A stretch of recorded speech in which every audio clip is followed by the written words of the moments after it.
The thunder of hooves rolled like storms across the wide steppes of Eurasia. From the misty east, great columns of horsemen charged forward like a raging tempest, scattering clouds of dry grass and spreading terror to all who stood in their path. On the Roman frontier, villagers lifted their eyes to the horizon and saw nothing but swirling dust. Then came the clash of steel and the howl of the wind, and they knew that death was drawing near. It was the moment when an entire continent realized that a new power had risen, and its name was Attila. To Rome, he appeared as the living symbol of divine wrath unleashed upon mankind. Fortified cities trembled and slammed shut their gates. Emperors signed humiliating treaties with shaking hands, while ordinary people knelt in the glow of candlelight, whispering desperate prayers through sleepless nights. But behind this veil of fear, what was the truth? Was Attila truly the monster painted by curses and legends, or was he a formidable leader, a mirror reflecting the fragile decay of an aging Roman Empire? The paradox is this: a man who once shook the world has slowly been forgotten. While the names of Caesar and Alexander still echo through the centuries, Attila lingers like a shadow in Europe's memory. Why is it that a figure who once forced Rome to its knees, who nearly reduced the eternal city to ashes, is not remembered with the weight he deserves? Was it because he left behind no radiant temples, only terror in the eyes of his enemies? Or was it because history was written by those who feared him, who deliberately shaped his image into that of a scourge rather than a man of flesh and bone with ambition and vision?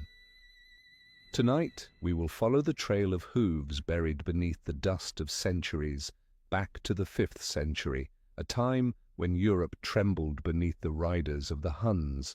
This is not merely a story of blood and fire, but also a story of power, ambition, and truths hidden beneath the shadow of fear. If we close our eyes and picture the world at the end of the 4th century, Europe appears like a weary and aging body, struggling to move forward against one storm after another.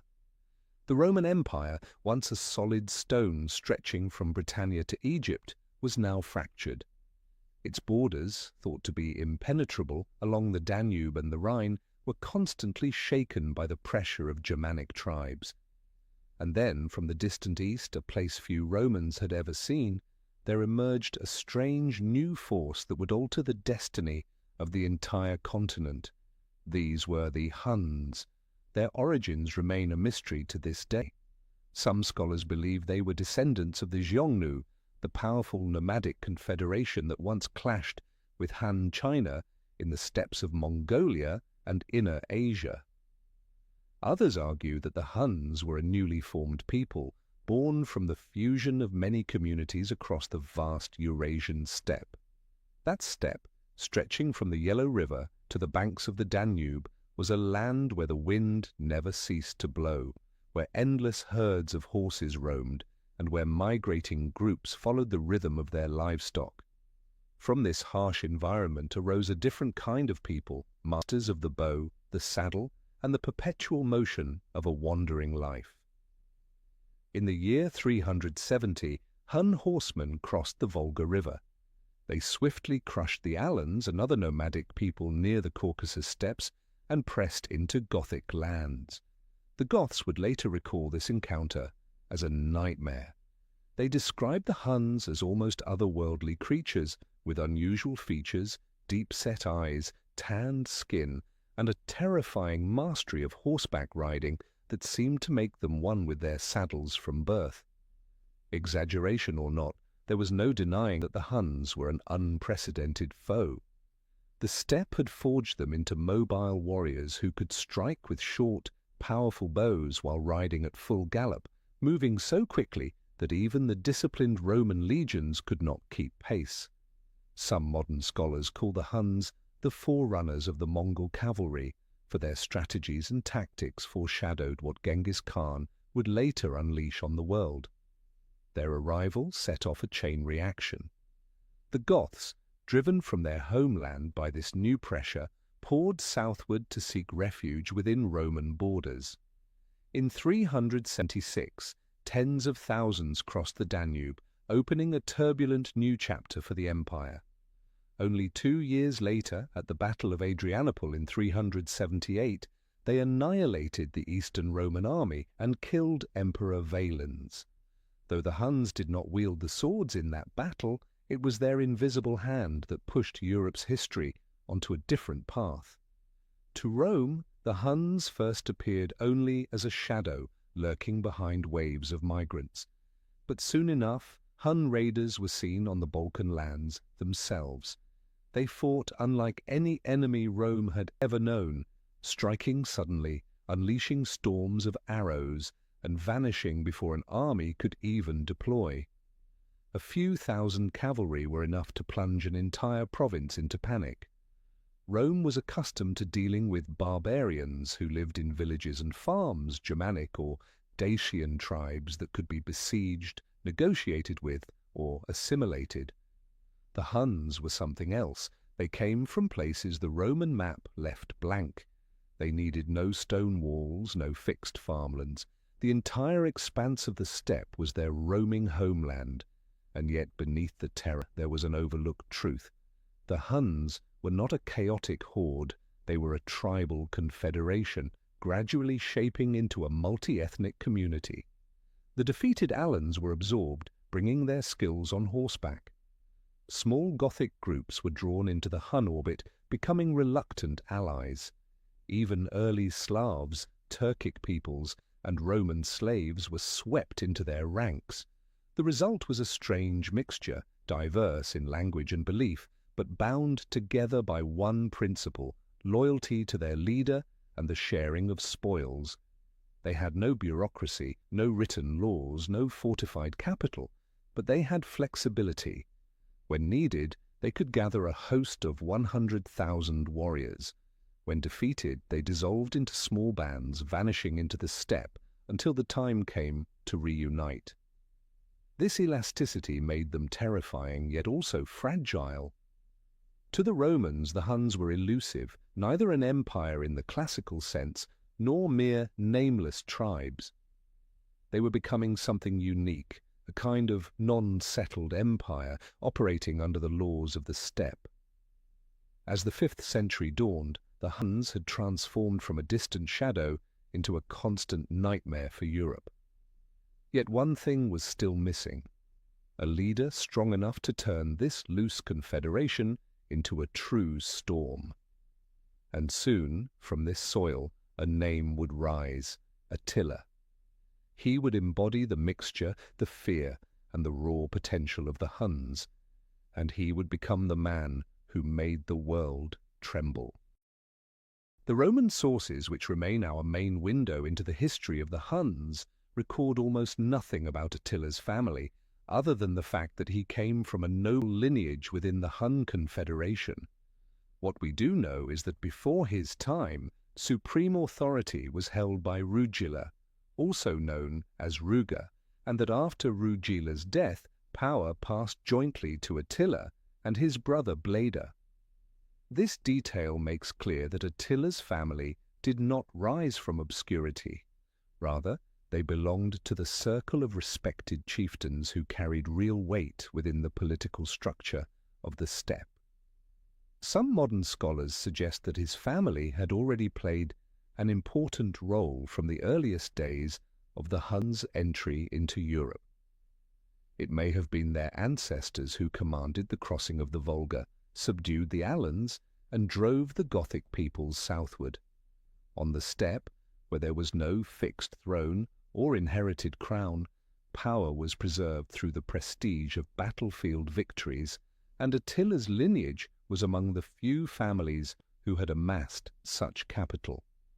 The details of Attila's childhood lie mostly in shadow. He was born at the dawn of the 5th century, perhaps in the year 406 or 407, though the exact place remains unknown.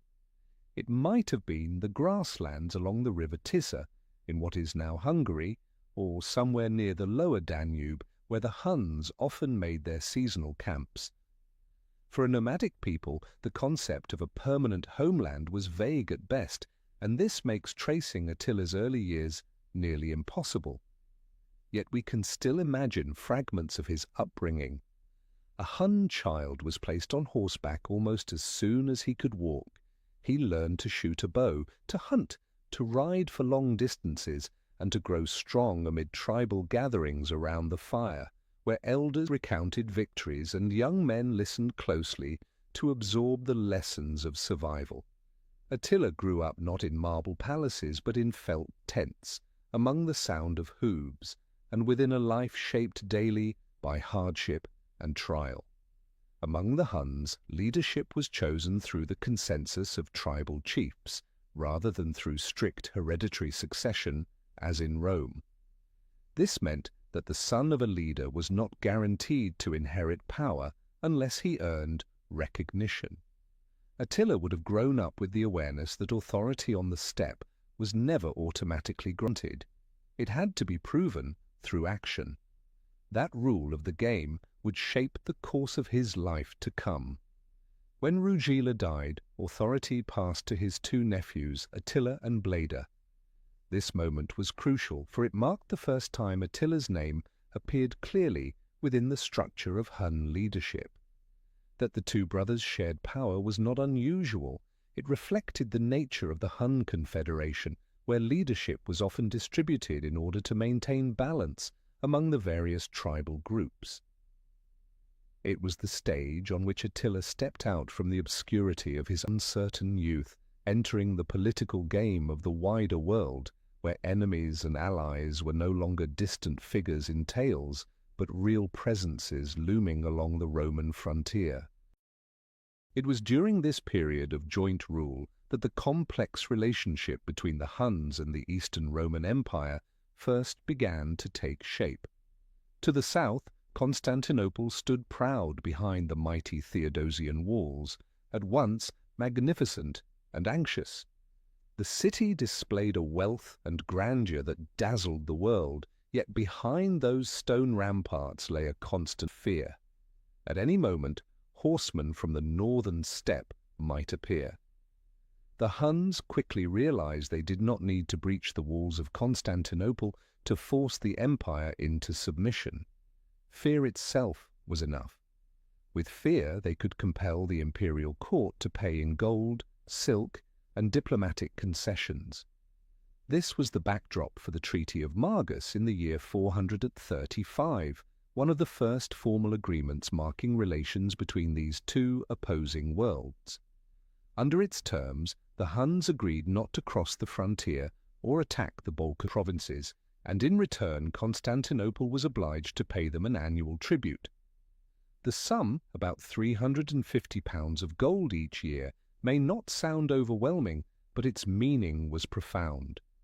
An empire that had once declared itself master of the world was now forced to recognize the standing of a nomadic confederation as an equal. For Attila, such treaties were sharp political tools. They not only provided material wealth to sustain the Hun alliance, but they also elevated his own authority among the tribes. Every sack of Roman gold handed over was proof of his power. He could compel a mighty empire to open its treasury. This, in turn, strengthened the loyalty of the chieftains and helped Attila preserve cohesion within a confederation that was always at risk of splintering. For Constantinople, however, the treaty was a double-edged sword. Gold could buy peace for a few years, but it also taught the Huns that war was not always necessary. A threat alone could bring the empire to its knees. In this way, the treaty ceased to be a mechanism for stability and instead became fuel for new demands. Thus, the first tribute treaties between the Huns and Constantinople were more than mere diplomatic documents.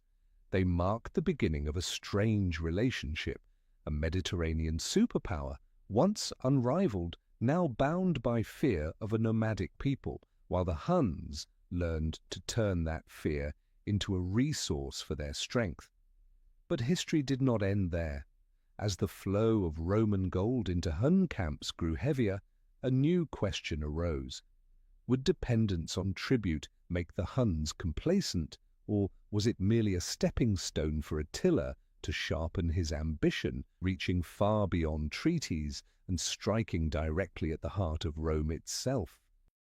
Every encounter between the Huns and the Eastern Roman Empire was like a mirror in which both sides saw themselves more clearly. The Huns looked into it and saw an aging empire, still radiant with glittering walls and overflowing treasuries, but fractured within.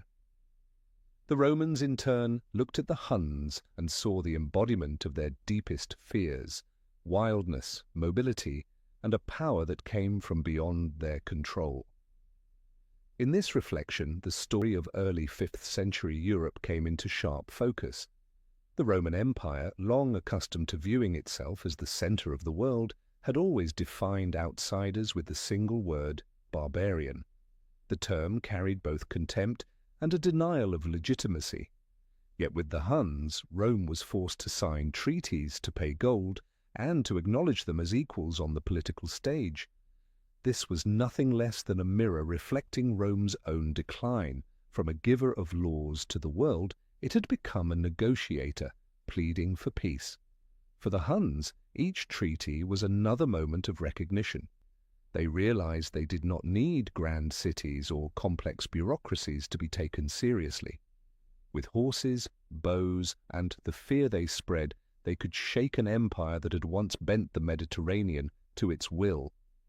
In this way, the Huns became the symmetrical shadow of Rome, on one side an old order crumbling, on the other a rising force from the steppe. The irony is that the strength of the Huns only magnified Rome's internal weaknesses. The Huns did not create Rome's decline, they simply revealed it. Civil wars, corruption, the division between East and West, and economic crises had already drained the empire from within. When the Huns appeared, they were like wind fanning a smouldering ember into open flame. In this sense, the Huns were not merely enemies, they were the mirror that forced Rome to confront its own wounds. Here the reflection deepens. Rome, with all its gold palaces and rituals, found itself increasingly bound by them like chains. The Huns, though poor in comparison, possessed flexibility and an unshakable will. On one side stood a power grown old, on the other raw energy bursting with vitality. And in that confrontation, advantage slowly drifted toward the newcomers, stepping into history.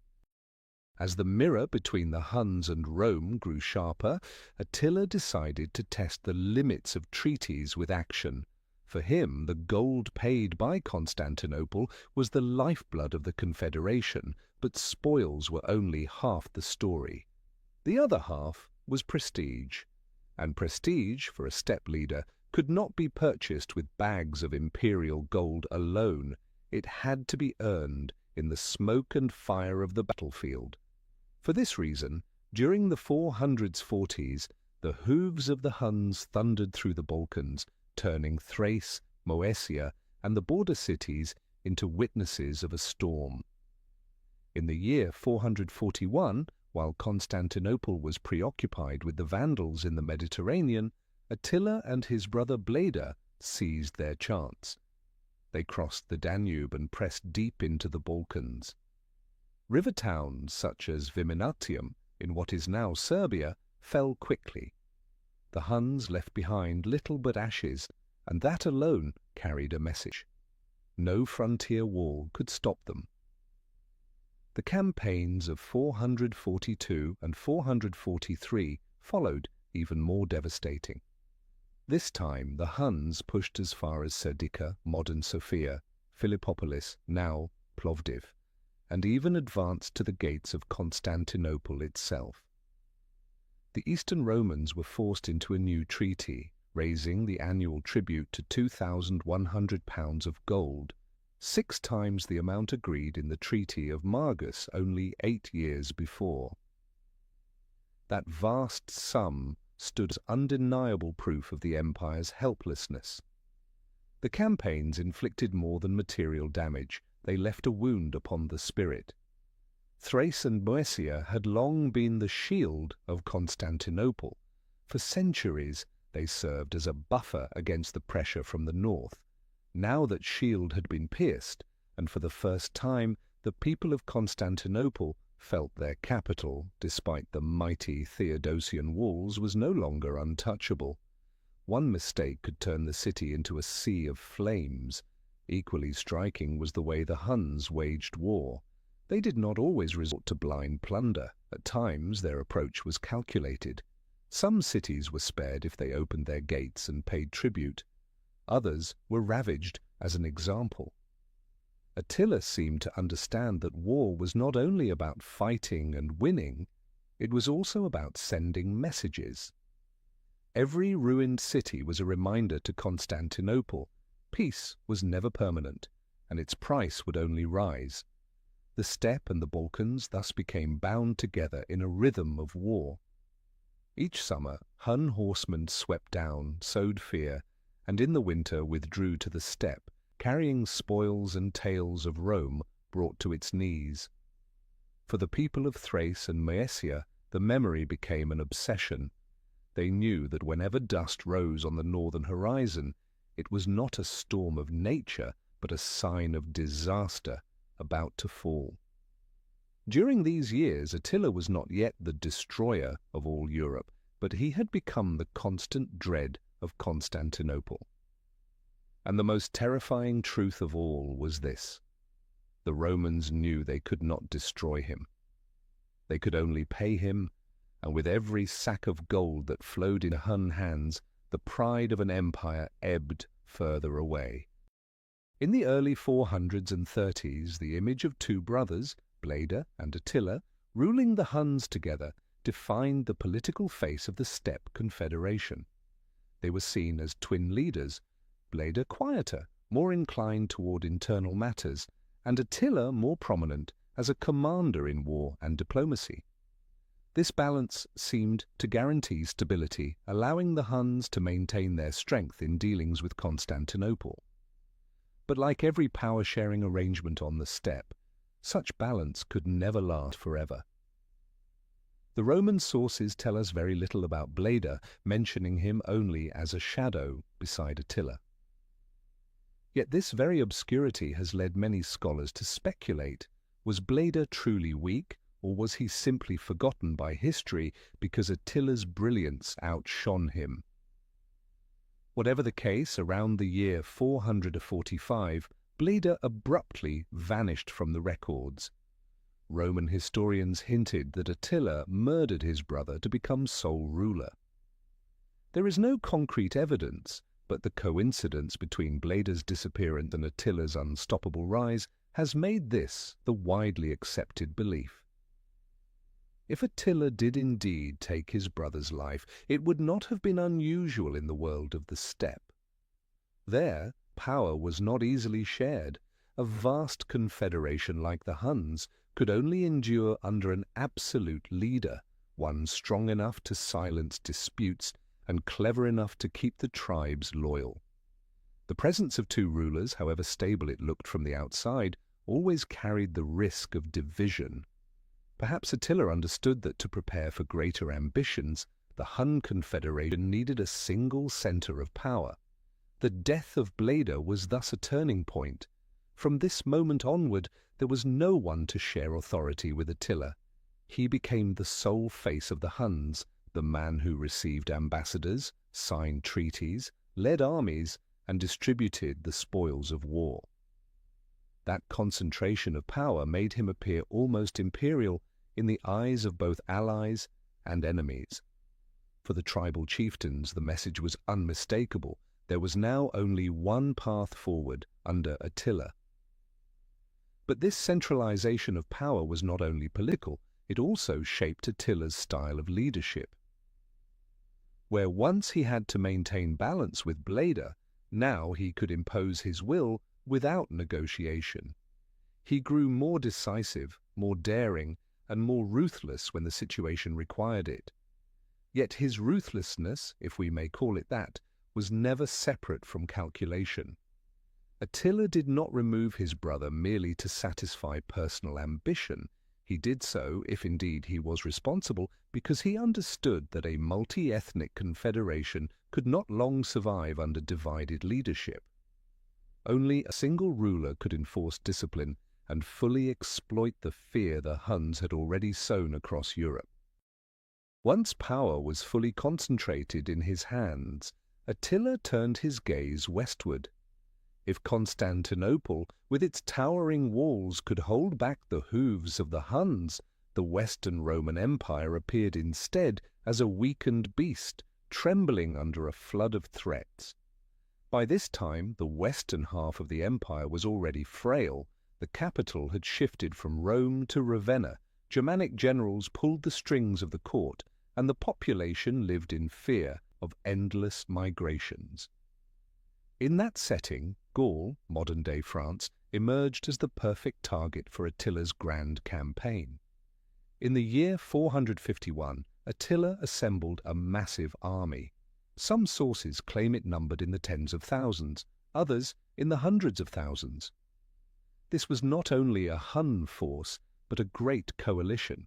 Alan cavalry, Ostrogoth infantry, and many Germanic groups joined under his banner.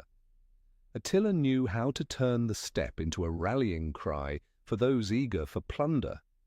At the mere wave of his hand, tribes from Eastern Europe to the Danube poured into his ranks like streams feeding a mighty river. Crossing the Rhine, the Hun armies swept through northern Gaul like a storm. Wealthy cities such as Metz, Reims, and Strasbourg collapsed in flames. Chroniclers wrote that Metz was burned on Easter Day, its churches and homes consumed by fire. Elsewhere, terrified residents fled, leaving towns deserted under the shadow of Hun horsemen, their presence a grim warning. But Attila did not come only to plunder.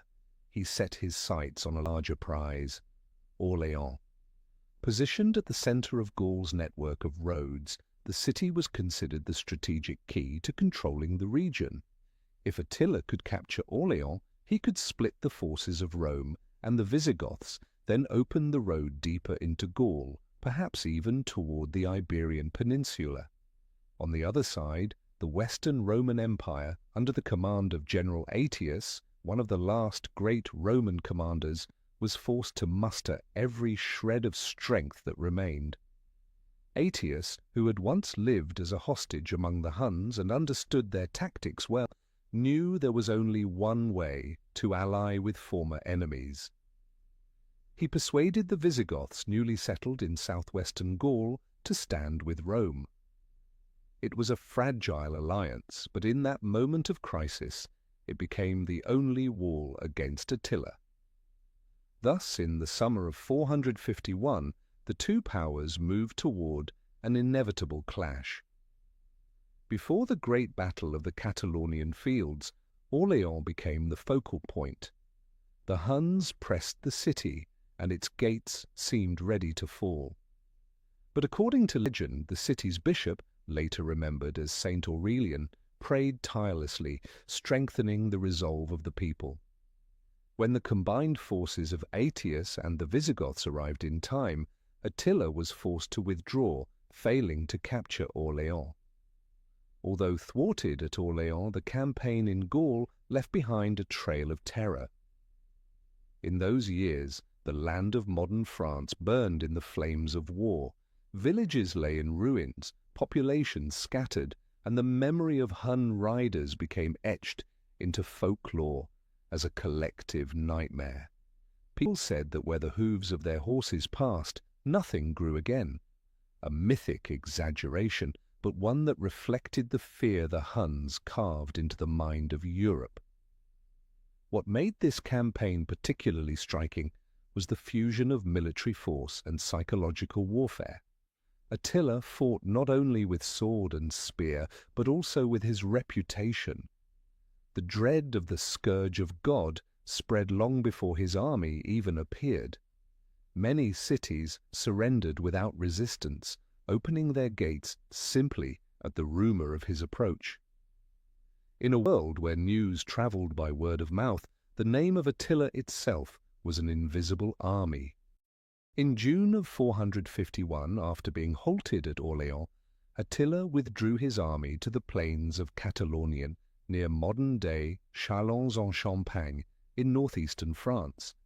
Here stretched vast open fields with no fortresses to shield them, only the endless sky and the northern winds. It was the perfect battlefield for a colossal confrontation, one of the most fateful clashes of the 5th century, where it seemed all of Europe held its breath.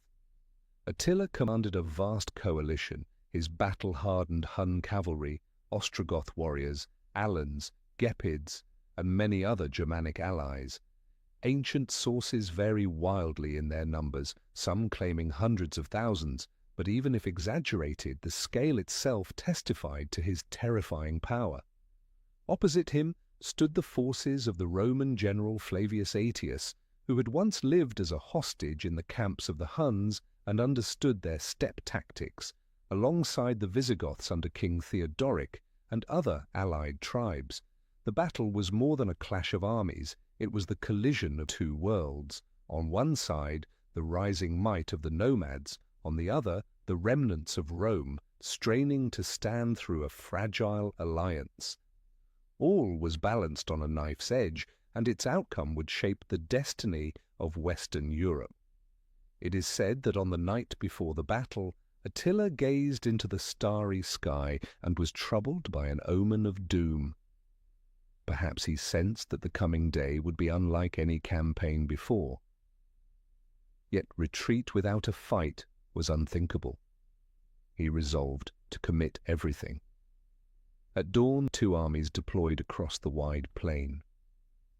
The Huns held the higher ground, a vital tactical advantage.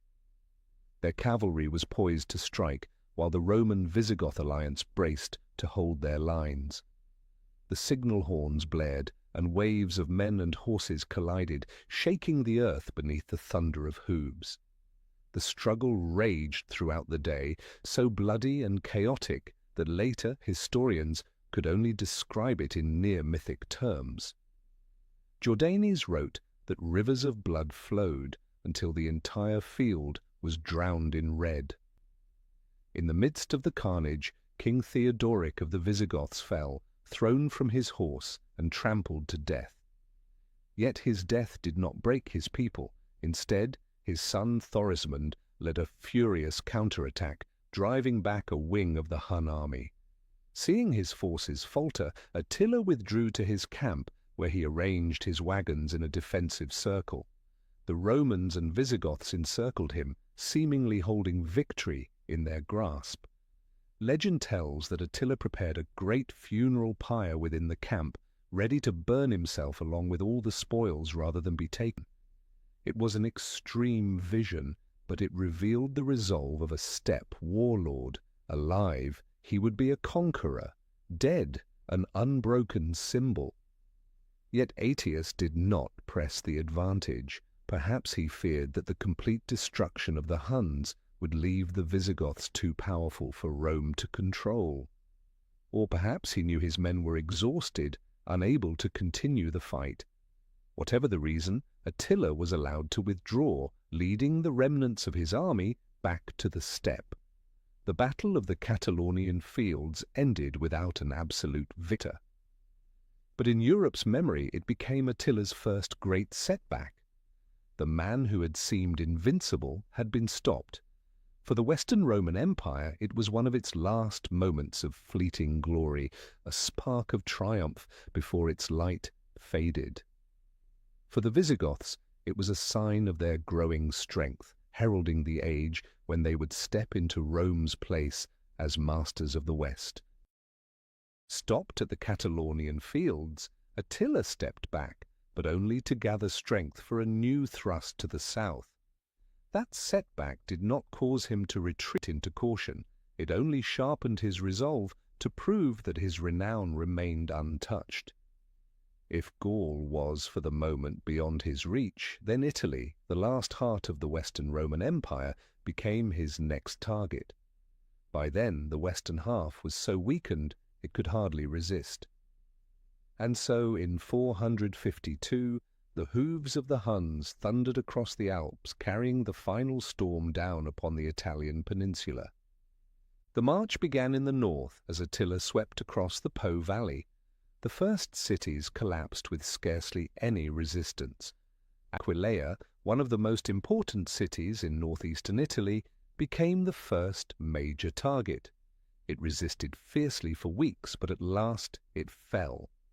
According to tradition, Attila, enraged by its long defiance, ordered the city to be razed. Aquileia was flattened, reduced to rubble. Its destruction was so complete that, for centuries after, Italians said that even the birds could find no place to perch where the city had once stood. After Aquileia, other cities fell in quick succession: Verona, Vicenza, Padua. The power of Huns lay not only in their swords, but in the terror that ran ahead of them. As word of Aquileia's fate spread, many towns simply opened their gates, knowing resistance meant annihilation. Villages emptied, populations fled southward, forming vast streams of refugees. From these desperate migrations, people began to settle in the Venetian marshes, which over time grew into the famous city of Venice, a strange, indirect legacy of Attila's invasion. Driving deeper into the peninsula, Attila was like a whirlwind tearing through all in his path. Yet his ultimate goal was not mere plunder. He intended to force the Western Roman Empire into total submission, as he had once done with Constantinople. With his powerful army, he had the strength to march directly on Rome itself. The only question was whether the Eternal City still had the will to resist. At that moment, the West was utterly feeble. Emperor Valentinian III was a pale figurehead, while real authority lay in the hands of General Aetius. But after Catalaunian, Aetius could not easily rebuild his forces, especially as the Germanic allies had been grievously weakened. Italy had little left but its ancient walls and its despair. In this desperate situation, a special delegation was sent to meet Attila. At its head was Pope Leo I, one of the most influential figures of the age. The image of the Pope riding out to the banks of the Po River to confront the mightiest man in Europe became legendary. No one knows exactly what was said in that meeting, for the accounts are cloaked in myth. Some claimed Leo's wise words persuaded Attila by stressing the futility of destroying Rome. Others told that Attila saw a vision, St. Peter and St. Paul appearing beside the Pope, terrifying him into withdrawal. Reality was likely harsher and more practical. Roman sources such as Priscus and Prosper Tiro made no mention of miracles. Instead, they pointed to exhaustion in the Hun army after months of campaigning, disease spreading in the camps, dwindling supplies, and news that Eastern Roman Emperor Marcian was preparing to send forces across the Danube to threaten Attila's rear. In this light, the meeting with Leo offered Attila an honorable excuse to withdraw without appearing defeated. The outcome was the same. He did not march on Rome. The city, once again, was spared annihilation by a hair's breadth. The image of Attila halting before the gates of Rome became one of Europe's most haunting memories, like a sigh of relief after a nightmare.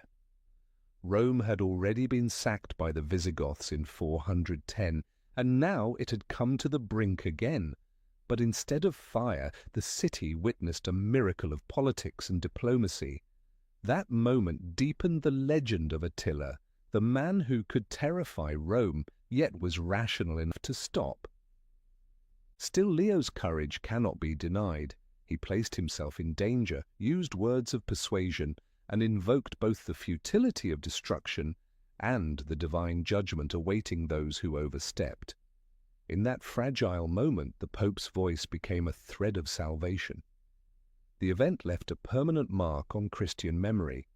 As the empire's political and military power withered, the papacy emerged as a spiritual anchor. For the Huns, the meeting preserved Attila's dignity. He withdrew not as a defeated man, but as one who had heeded the counsel of God's representative. For history, this was the place where harsh reality fused with myth, retold for centuries afterward. It is no coincidence that during the Renaissance, Raphael painted his famous fresco in the Vatican, Pope Leo raising his hand to stop Attila, while Saints Peter and Paul gleamed above with swords drawn. Though not historical truth, the painting captured how Europe chose to remember the moment, not merely as a political arrangement, but as Christianity's spiritual triumph over the barbarian darkness. From then on, in art and folklore, Attila was draped in religious meaning, not only a conqueror, but an instrument of divine will, permitted to unleash fear, yet bound by higher command. And yet, for all the drama of the negotiation, one truth remained. Attila was still there. The Hun Confederation remained formidable. Europe had not yet escaped the shadow of the steppe.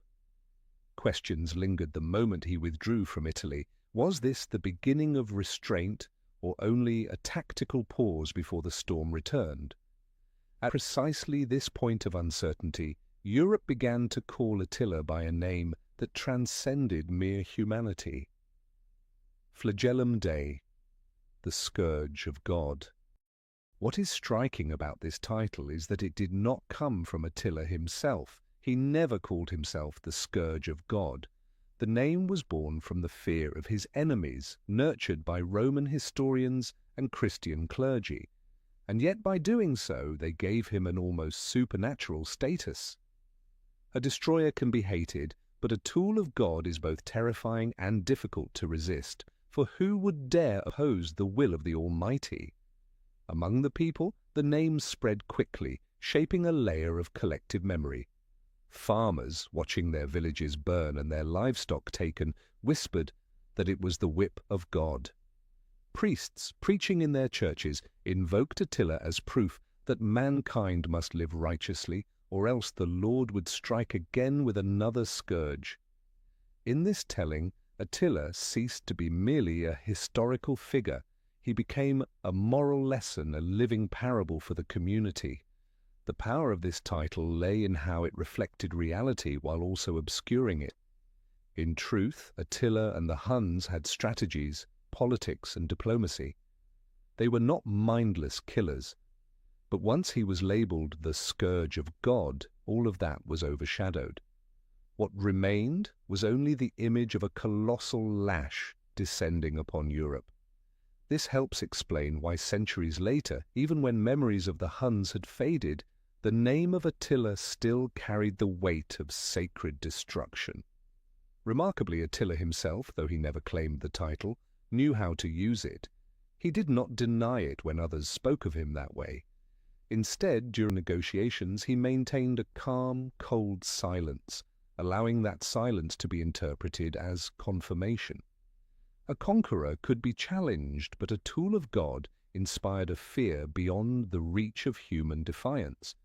On a broader level, the title Scourge of God revealed the spiritual crisis of Rome. An empire that once saw itself as the center of civilization, now facing repeated defeats, sought comfort in religious explanations. If Attila was merely a nomadic chieftain, Rome's helplessness would appear humiliating. But if he was God's instrument, then their failures were not due to human weakness, but divine will.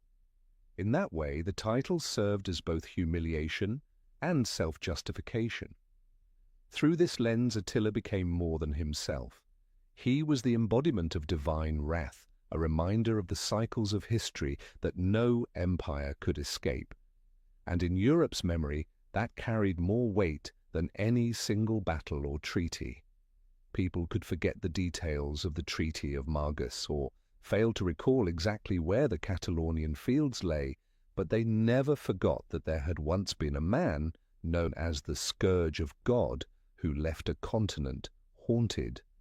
Thus, when we look at Attila through this title, one truth stands out. History does not remember leaders solely by their actions, but also by the meanings communities attach to them. Attila endures in collective memory, not just as the ruler of the Huns, but as the embodiment of punishment, a reminder that every civilization, no matter how radiant, may one day feel the sudden lash of fate. From here, the story shifts. It is no longer only about battles or treaties. It turns to a deeper level, how Attila ruled, how he organized power, and how he maintained order in a vast steppe empire. For to become the scourge of God, he required not only military might, but also a system strong enough to turn fear into lasting reality. To understand why Attila was able to spread terror across Europe for decades, we cannot look only at his personal skill or the ferocity of Hun cavalry. Behind those galloping hooves stood an entire structure of power, its own order, flexible, yet never chaotic, rooted in steppe traditions and transformed by Attila into a political weapon. It was a nomadic empire without stone fortresses or written laws, yet so effective that it could threaten Rome itself. At its heart was the army. The Hun military was a rare engine of mobility, capable of covering hundreds of miles in days, sustained by tens of thousands of horses raised on the steppe. Every Hun warrior was a natural-born horseman. They could shoot arrows with deadly precision from the saddle, twist their bodies to fire backward in feigned retreat, then suddenly turn and counter-attack. These tactics stunned Roman legions whose heavy formations were unprepared for such fluid warfare. But the Huns did not rely solely on their own. Attila drew allies and vassals into his ranks, Ostrogoths, Gepids, Alans, even early Slavic groups. Some provided infantry, others siege engineers, while captured Roman specialists were forced to build machines to storm fortifications. The result was a multi-ethnic host, held together by the prestige of Attila and the spoils he distributed. Law among the Huns was not carved into stone like Rome's codex, but that did not make it any less powerful. On the steppe, law lived in tradition, in oaths, and in the judgment of the ruler. Attila was both judge and embodiment of justice. Roman envoys described him seated in silence within his tent, hearing disputes before giving short, decisive rulings, commands no one dared defy. For the Huns, fairness was not measured in written statutes, but in the authority of the leader. Attila thus became living law, fragile because it depended on one man's character, yet stronger than any throne because no parchment limited him, only the fear and respect of his followers. A pressing question arises: how could a nomadic society without large-scale farming sustain such a vast confederation? The answer lay in tribute and the taxation of plunder. After each campaign, gold, silk, and slaves piled high then were distributed among the tribes according to Attila's decree. Loyal and brave clans received more, those who hesitated or betrayed received less, or nothing at all. In addition, treaties with Rome became a treasury in themselves. Constantinople was forced at times to pay thousands of pounds of gold annually to buy peace.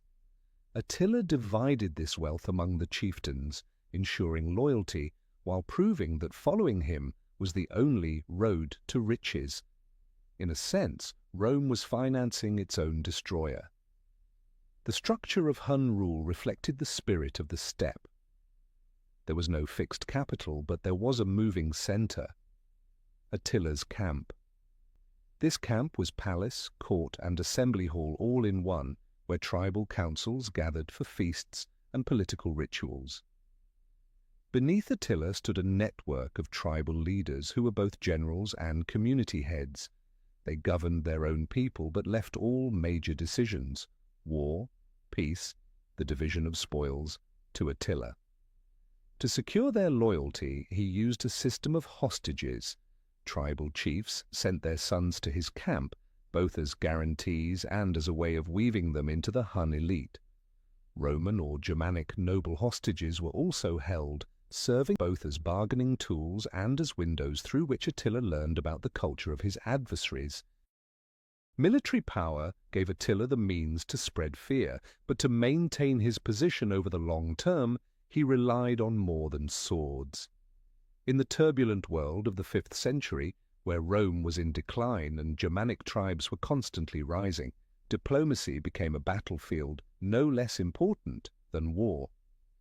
And here Attila proved himself not only a horseman of the steppe, but also a shrewd negotiator, able to wield both fear and wisdom to achieve his goals. In his dealings with Rome, Attila displayed this talent repeatedly. He understood that, weakened though it was, the empire still possessed immense treasuries and a sophisticated diplomatic system. Rather than destroying it outright, he chose to exploit it. Treaties with Constantinople and Ravenna were not simply the result of military pressure. They were also the fruit of carefully managed negotiation. Attila knew when to be unyielding, such as when demanding that tribute be doubled, and when to be flexible, such as when agreeing to withdraw his forces in exchange for even greater sums of gold. But Attila's diplomacy extended beyond Rome. He skillfully managed relations with the Germanic kingdoms, who could be both enemies and allies. The Ostrogoths, for instance, once resisted the Huns, but under Attila they became loyal vassals. He knew how to reward them with spoils, grant their leaders places in the Hun council, and above all convince them that loyalty would bring more reward than resistance. With the Gepids, Alans, and Heruli, he applied the same mixture of threat and generosity, punishment and reward. One striking example was his handling of the Franks. When one branch of the Franks hesitated between alliance with Rome or with the Huns, Attila moved swiftly, supporting a claimant to their throne who favored his cause. In doing so, he turned their internal disputes into his own advantage without firing a single arrow. Here, diplomacy was not an afterthought, but a weapon as sharp as any blade, sometimes more effective than an army. What made Attila's diplomacy unique was that he never separated it from war. Every treaty was signed in the shadow of a raid that had just occurred, or the threat of one about to begin. For him, negotiation and attack were two faces of the same strategy. Documents might be signed, but in the minds of his counterparts, the echo of Hun hooves never stopped thundering. This fusion of war and diplomacy ensured that no one ever underestimated him. They knew that behind his measured words stood an army ready to act. Compared with Roman emperors, Attila lacked a vast bureaucracy or hundreds of trained envoys, but he compensated with the concentration of authority in his own person. Every major decision came from him directly, and his very presence was his greatest diplomatic weapon. When Rome sent envoys to meet him, they did not merely face a ruler, they faced the living symbol of an entire confederation. Viewed from a wider perspective, diplomacy allowed Attila to be more than a raider. It made him a ruler in the truest sense, someone who knew when to wield the lash and when to extend his hand. The title Scourge of God may be tied to destruction, but behind it lay a keen political mind, one that understood how to harness fear and turn it into lasting power. In Attila's hands, diplomacy did not end at the battlefield or the negotiating table. It seeped into personal lives, where choices that seemed private became pieces on the larger board of power. On the steppe, marriage was never merely a private matter of family. It was a political instrument, an invisible cord binding tribes together, forging alliances or dissolving hostilities. Attila, with his natural shrewdness, understood this better than anyone. For that reason, his marriages, along with carefully arranged personal relationships, became an essential part of how he consolidated power and extended influence. In Hun and many other nomadic traditions, a leader often had multiple wives, each union reflecting a political agreement. Attila was no exception. He is known to have had many wives and concubines, most of them daughters of tribal chieftains within his confederation. Each marriage was like an unwritten treaty. The daughter entered Attila's household, her father became an ally, and the tribe was tied more closely to the center of power. In this way, Attila secured loyalty while weaving kinship ties into bonds that were difficult to break. A telling example was his marriage to daughters of Ostrogothic and Alan leaders. These unions not only brought him the support of skilled warriors, but also reduced the risk of rebellion. When their daughters and grandchildren lived within Attila's camp, such chiefs found it far harder to turn against him. Instead of relying solely on violence to enforce obedience, Attila used marriage to transform allies into family.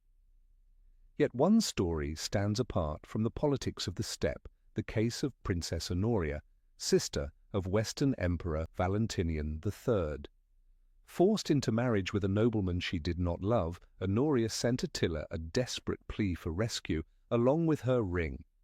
Attila seized upon it as a proposal of marriage. Holding the ring, he declared his right to half of the Western Roman Empire, her dowry, as he interpreted it. What began as a personal drama within the Roman court became, in Attila's hands, a daring political move. He turned Honoria's plea into a banner under which he justified his campaigns against the West. Ravenna and Rome, of course, refused to recognize such a claim, but Honoria could not undo her act. For years afterward, Attila wielded the story as a political weapon, using one woman's desperation as leverage for continental ambition. A single ring and a forbidden love had been transformed into a justification for war. What is striking, however, is that Attila did not allow private indulgence to dominate his rule. Though he had many wives and consorts, he did not sink into luxury as Roman emperors often did. Envoys described him eating simply, even at grand feasts, while gold and silver vessels were set before his wives and chieftains. This reveals that for Attila, marriage was not about personal pleasure. It was a tool of politics, a means of sustaining and projecting power. From another angle, his marriages show how he could turn seemingly peripheral circumstances into political capital. A Roman princess trapped in a forced marriage, a Germanic chieftain seeking peace, a tribe desiring honor, all became pieces on his chessboard. In Attila's hands, marriage was not private obligation, but part of a larger strategy of governance. Thus, when we look at Attila's marriages, we see not merely a man with many wives, but a ruler who knew how to transform personal ties into levers of power. That is why, even without drawing a sword, Attila could expand his influence through bonds of marriage, bonds soft in form but no less binding than chains of iron. If we see Attila only through the Roman lens, he appears as a storm of destruction, and the Huns as nothing more than a bloodthirsty horde. But stepping inside the world of the Hun camp reveals another reality. Here was a rhythm of life, a set of customs, and a cultural order shaped by the steppe. The people whom Rome called barbarians in fact lived within a structure of their own, a culture both harsh and deeply symbolic, where every moment, from feasts to marriages to funerals, expressed their views of power and fate. The Hun camp was unlike a Roman city with stone walls and public squares. It was a constellation of tents, usually pitched on wide plains beside rivers. Each tribe had its own section, while at the center stood Attila's tent, both his residence and his court, where he received envoys and judged disputes. Roman envoys described what they saw: hundreds of hide tents, horses tethered all around, smoke rising from fires, and within it all, a surprising sense of order. It was not the chaos of wanderers, but a kind of mobile city, alive, disciplined, able to vanish in a day and reappear elsewhere the next. Feasting played a central role in this world. It was not merely about eating and drinking, it was a political ritual where Attila displayed his authority. Witnesses noted that at such banquets the Hun leader did not sit on a carved throne or drink from jeweled cups. Instead, he sat on a plain wooden chair and drank from a simple goblet, while his chiefs and guests dined from gold and silver. The contrast only heightened his prestige. Respect came not from displays of luxury, but from restraint, calm, and self-control, as if he stood above earthly indulgence. Religion and ritual also bound the community together.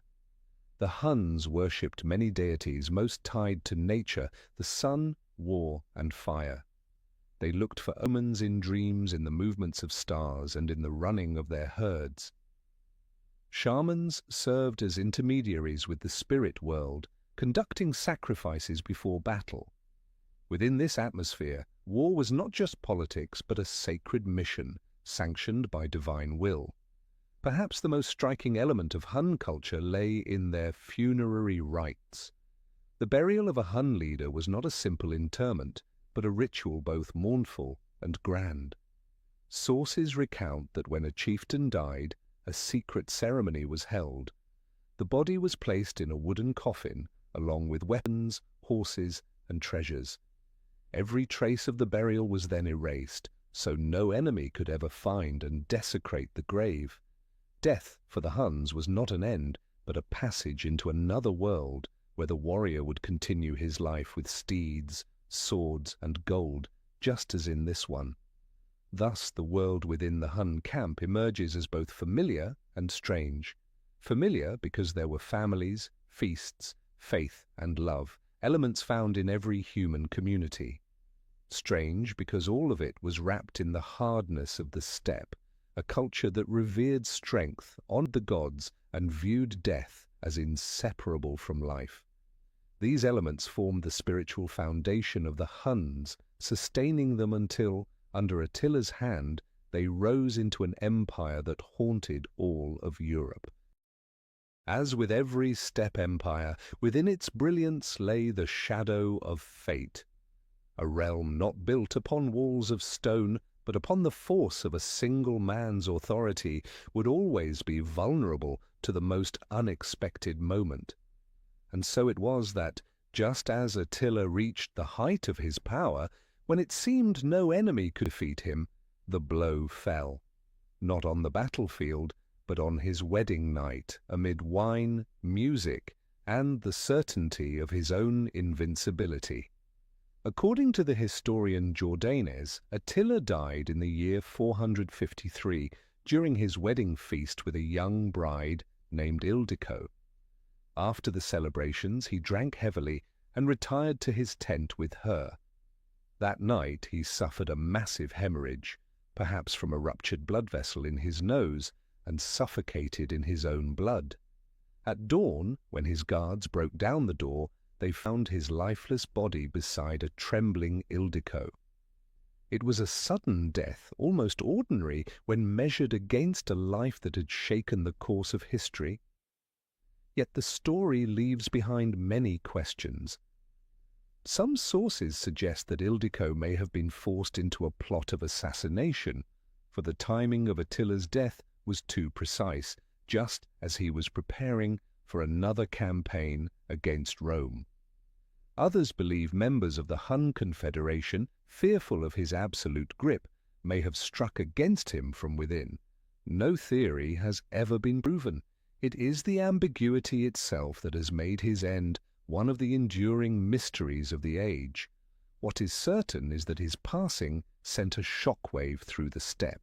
In a single night, the Huns lost their center of gravity, the symbol that bound them together. Attila was not merely their ruler, he was the soul of the empire. None of his sons could rise to fill his place. With his death, the fragile balance of the Hun alliance collapsed as well. Jordanes describes his funeral as extraordinary. Attila's body was placed within 3 coffins, one of iron, one of silver, and one of gold, before being buried in a secret location. Those who performed the burial were slain so that the grave would never be revealed. Whether fact or legend, the tale reflects the absolute reverence the Huns held for him. Attila's death was not just the loss of a leader, it was a sacred event, hidden forever in mystery. The sudden death of Attila was not only the end of a man, but the beginning of the dissolution of the entire Hun confederation. An empire of the steppe, held together by prestige and personal authority, lost its pillar overnight. Once Attila's cold gaze and iron hand were gone, the fragile ties between the tribes unraveled almost at once. Attila left behind many sons, Elak, Dengizich, Ernak, and others. But instead of inheriting power smoothly, they divided the realm, each seeking to claim authority for himself. On the steppe, where no fixed throne or codified succession existed, such division was an invitation to strife. None of the sons commanded the respect their father had, and their rivalry only weakened the union further. The eldest son, Elek, was at first recognized as the primary heir, taking command of the Hun core tribes. Yet his authority was quickly challenged. The subject peoples, who had followed Attila out of fear and for the promise of spoils, now saw no reason to obey. The Gepids, led by their king Ardaric, were the first to rise. Once loyal allies of Attila, they refused to remain under the rule of lesser heirs. The Battle of Nidau in 454 marked the turning point. In Central Europe, a coalition of Germanic tribes, Gepids, Ostrogoths, Rugi, Suebi, rose together against the Huns. In the bloody clash, Elak was slain, and the Hun army was crushed. Within a single year of Attila's death, the empire that had terrified Europe lay in ruins. His other sons struggled to hold on. Dengizich and Ernak maintained fragments of power along the lower Danube and the Pontic steppe, but they could not restore their father's dominance. Dengizich, in a desperate attempt, sent envoys to Constantinople proposing an alliance, but was rejected. In 469, he was killed in battle against the Eastern Romans, his severed head displayed on the gates of Constantinople as a grim declaration: the age of the Huns was over. Only Ernak, reportedly Attila's most beloved son, managed to keep a small group of Huns alive near the Black Sea. Yet this was no empire, only a wandering remnant amid the rising tides of Turkic, Slavic, and Bulgar peoples. From then on, the Huns faded from Europe's map, absorbed into new waves of migration. Their swift collapse revealed the true nature of Hun power. Attila's empire was not built upon enduring institutions or solid infrastructure, but upon the charisma and prestige of a single leader. When that figure was gone, the whole structure crumbled like a sandcastle swept away. Unlike Rome, whose decline still left behind law, cities, and faith, the Huns left little foundation for continuity once their leader was gone. And so, within just a few years of Attila's death, the Hun Empire that had once cast its shadow over all Europe disappeared from the stage of history. Yet in memory, in stories, and in legend, they endured. For sometimes an empire does not need to last long to become immortal, only to leave scars deep enough in the memory of humankind. The disappearance of the Huns did not close the chapter of the steppe. It merely opened the way for the next waves to come. From Asia into Europe, one nomadic tide after another rolled down, shaking the foundations of agricultural and urban civilizations. The Avars, Khazars, Pechenegs, Cumans, and at last the Mongols all followed a familiar script. First bands of horsemen spreading terror, then the formation of vast confederations, and finally either assimilation into settled worlds or collapse once their great leader was gone. The Huns under Attila were only one of the opening acts, but they served as a warning of a cycle that would repeat many times. The Eurasian steppe was a space unlike any other, stretching from the Hungarian plain through Ukraine, Russia, Kazakhstan, all the way to Mongolia. A sea of grass without mountains or deserts to block it. Here the horse was the axis of life. People were born on horseback. They ate its meat, drank its milk, wore its hides, and above all, fought with it. That foundation created the mobility of nomadic peoples. They could appear without warning, strike swiftly, then vanish, leaving sedentary empires accustomed to slow, heavy wars, terrified. The Huns were the first to demonstrate this power in Europe. The Mongols would later perfect it. In the history of the steppe, two names stand as symbols of boundless strength: Attila and Genghis Khan. Though separated by 8 centuries, though born into different political worlds, they rise like twin waves, each swelling from the endless grasslands, each crashing down upon civilizations that once seemed untouchable. Attila struck Rome in its decline. Genghis Khan struck a fractured China, a chaotic Central Asia, and a divided Islamic world. What they shared was the legacy of the steppe: discipline, endurance, and mastery of cavalry. Under Attila, Hun horsemen stunned Rome with their mounted archery, turning in the saddle, feigning retreat, then firing backward as they wheeled to counterattack. Under Genghis Khan, such tactics became an art.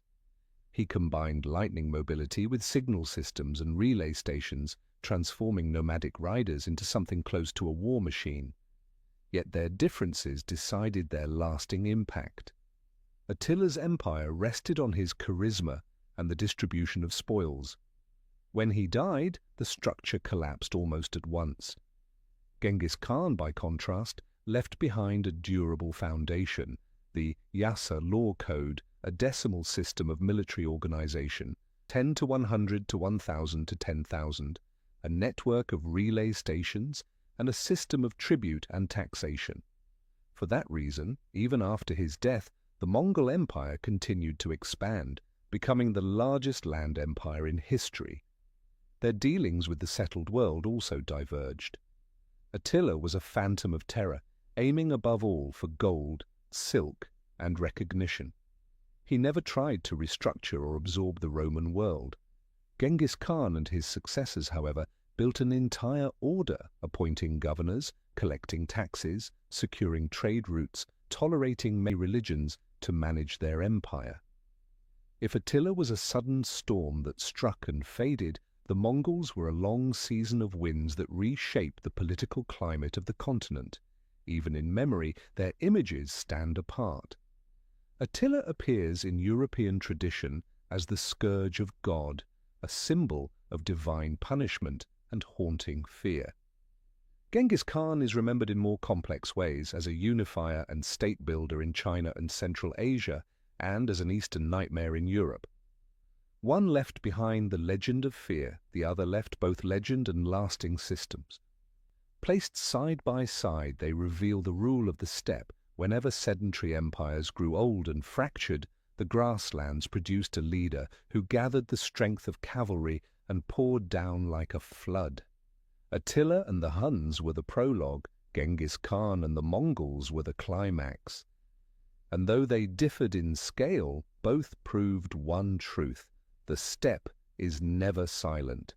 It always holds the power to remind the settled world that no wall and no empire is ever safe forever. When Attila's name is invoked, the collective memory of Europe most often reduces him to a single word: destruction. He is remembered as the man who spread terror, the scourge of God who lashed the cities of Rome, the storm of the steppe that shook an entire continent. Yet if we step back and look more closely, that portrait is not so simple. Attila was not only a destroyer. In the way he organized, ruled, and negotiated, we also see the figure of a builder, someone who helped shape the political order of 5th century Europe. To begin, it cannot be denied that Attila was a symbol of ruin. His campaigns in the Balkans, Gaul, and Italy left countless cities abandoned, villages erased, and populations scattered. The flattening of Aquileia, the burning of Metz on Easter, the refugees who fled into the marshes of Venice, all stand as living proof. For those who endured them, Attila seemed like nothing less than the herald of apocalypse.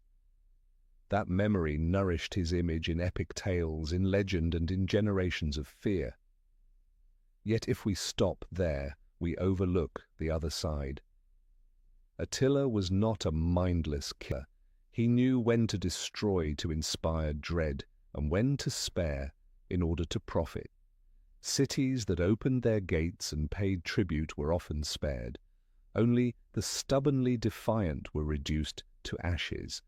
This was not whim, but strategy, to use violence to enforce submission, while still leaving the chance of survival, so long as his order was accepted. More than that, Attila was a builder of order within the Huns themselves. He transformed a loose confederation of tribes into an empire bound by discipline and loyalty to a single center of power. Under his command, Hun forces were not mere wandering horsemen, but a coordinated army capable of standing toe-to-toe with Rome. Within his camp, he balanced the ambitions of tribal leaders, rewarding some, punishing others, to keep the whole from fragmenting. That was the skill of a politician as much as of a warrior. On the international stage, Attila revealed himself as a master negotiator. He signed treaties with Constantinople and Ravenna, demanded immense tribute, then redistributed it among his vassals. In doing so, he turned Rome itself into the treasury that sustained his empire. This was not destruction, but political invention, a model of harnessing the wealth of the enemy to feed one's own power. Even in his personal life, Attila's simplicity carried meaning. Sitting on a wooden chair, drinking from a plain cup, he was not merely austere, he was sending a message. The leader of the Huns did not need luxury to prove authority. That image itself built a new kind of symbol, standing in stark contrast to Roman emperors drowned in gold and ceremony. So the question, was Attila a destroyer or a builder, has no simple answer. He was both. He destroyed to create order. He spread fear to impose stability. In his hands, the steppe was not just the launching ground of raiders, but a true center of power, strong enough to force Rome to alter its behavior. Although the Hun Empire disintegrated almost immediately after Attila's death, his shadow never vanished. Instead, it continued to live on in the collective memory of Europe, not only in chronicles but in culture, literature, and legend. History remembered him as a fearsome warlord of the steppe, but culture transformed him into a figure of many faces, sometimes a demon of destruction, sometimes a majestic king, even at times a wise and just ruler. This multiplicity is what made Attila unique, a character who appeared again and again across centuries of Europe's imagination. In the Germanic epics, Attila emerges under the name Etzel. In the Nibelungenlied, the great medieval German masterpiece, he is not portrayed as a butcher, but as a wealthy and powerful king, pivotal in the tragic story of Kriemhild, who sought vengeance for her slain husband. In this tale, Attila is no monster, but a sovereign, dignified and at times almost sympathetic, caught in schemes beyond his control. This perspective shows how the Germanic peoples, once enemies on the battlefield, preserved the memory of Attila as a lordly figure rather than a barbarian. Later, the Hungarians, in shaping their own national identity, also laid claim to Attila. In their legends, he became a forefather, a symbol of steppe strength and ancestral pride. To Rome, he had been a scourge. To Hungary, he became a source of honor. This contrast reveals how historical memory is never a single line. One man may be destroyer to some, and founding hero to others. On the other hand, medieval Christian culture cast him as the embodiment of divine punishment. Dante Alighieri, in his Divine Comedy, placed Attila in the circle of hell reserved for the violent, among other infamous figures. In Dante's imagination, Attila was a drinker of human blood, cursed for eternity. Here, he was no longer the historical man, but a moral symbol, a warning in the grand tapestry of Christian judgment. The stark contrast between Attila as Etzel in the Nibelungenlied and as a damned soul in Dante's Inferno demonstrates his many-sided image in European culture. He was both a noble king in Germanic memory and a bloody monster in Christian imagination. Neither portrait matched reality, but together they ensured his immortality in cultural memory. He was too potent a figure to be forgotten, embodying both fear and admiration at once. Across the folk traditions of Europe, his name became synonymous with devastation. Parents warned their children, "Behave, or Attila will come." Preachers invoked his raids as proof of divine judgment. Through such stories, his figure seeped deep into Europe's spiritual life, far beyond the borders of the battles he actually fought. Over the centuries, Attila became not only a historical character, but a mirror in which Europe reflected its fears, its pride, and its yearning for justice. He became a sign, an open symbol, interpreted differently by each culture and each age, and so though the Hun Empire lasted only a brief moment, Attila's name continued to resound, from the tragic verses of the Germanic epics to the fiery stanzas of Dante's Hell. As his shadow lived on in cultural memory, one truth emerged. Attila's true power did not lie only in his battles, but in his ability to transcend time itself, to become legend and symbol. And from there, his story leads us to a deeper question. How does collective memory transform a single human being into a symbol that exists beyond history? When Attila fell on that fateful night in 453, an era came to a close. Yet his disappearance was not simply the end of a man's life. It opened a silence, a deep fracture in history, where lessons about power, the fragility of empire, and the collective memory of humankind all intertwined. In the end, Attila vanished from the steppe like a whisper. No one knows where his grave lies, and no visible trace of the Hun Empire remains. But perhaps that very absence makes his presence all the more haunting. Like a ghost of history, he does not rest quietly in the earth, but lingers in Europe's imagination, in chronicles, in songs, and in shared nightmares. And as history closes that chapter, we still hear the distant echoes, the pounding of hooves, the clash of swords, and Attila's last whisper, reminding us that all power is finite, yet the shadow it casts can outlive time itself, falling across the generations that follow.